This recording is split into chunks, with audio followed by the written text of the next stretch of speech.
ఈరోజు భారతీయ జనతా పార్టీ తెలంగాణ శాఖ పిలుపు మేరకు రాష్ట్ర అధ్యక్షుడు ఎన్ రామచంద్రరావు గారు అసెంబ్లీ ముట్టడిని తలపెట్టడం జరిగింది.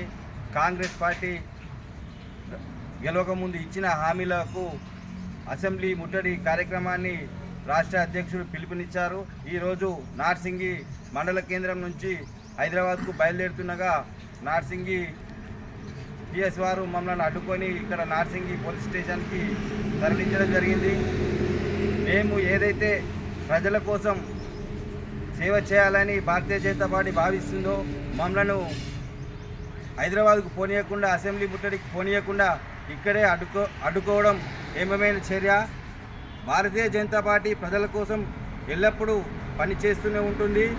కాంగ్రెస్ పార్టీ ఏదైతే అధికారంలోకి వచ్చిన తర్వాత ప్రతి ఒక్క హామీ నెరవేర్స్తానని చెప్పి అబద్ధపు మాటలు ఇచ్చి ఈరోజు గద్దెనెక్కిన తర్వాత ఎలాంటి హామీలు ఇవ్వకుండా మొత్తం టైంపాస్ చేస్తుంది. కాబట్టి ప్రజలకు మేలు జరగాలనే ఉద్దేశంతో మేము ఈరోజు అసెంబ్లీ ముట్టడి కార్యక్రమానికి వెళ్తున్న సందర్భంలో మేము మా లోకల్ పిఎస్ వాళ్ళు అడ్డుకోవడం జరిగింది. మేము అడ్డుకున్నా ఖచ్చితంగా మేము అసెంబ్లీ ముట్టడి కార్యక్రమానికి వెళ్తామని చెప్పి తెలియజేస్తున్నాం. రామచంద్రరావు గారి ఆధ్వర్యంలో ఈరోజు అసెంబ్లీ ముట్టడికి పిలుపునివ్వడం జరిగింది. ఆ అసెంబ్లీ ముట్టడికి పోతున్న క్రమంలో మా నార్సింగి పిఎస్ వాళ్ళు మమ్మల్ని అడ్డుకొని ఇక్కడికి స్టేషన్కు తీసుకురావడం జరిగింది. ఇలాంటి అక్రమాలను అరెస్టులను మేమేమీ కొత్త కాదు మాకు.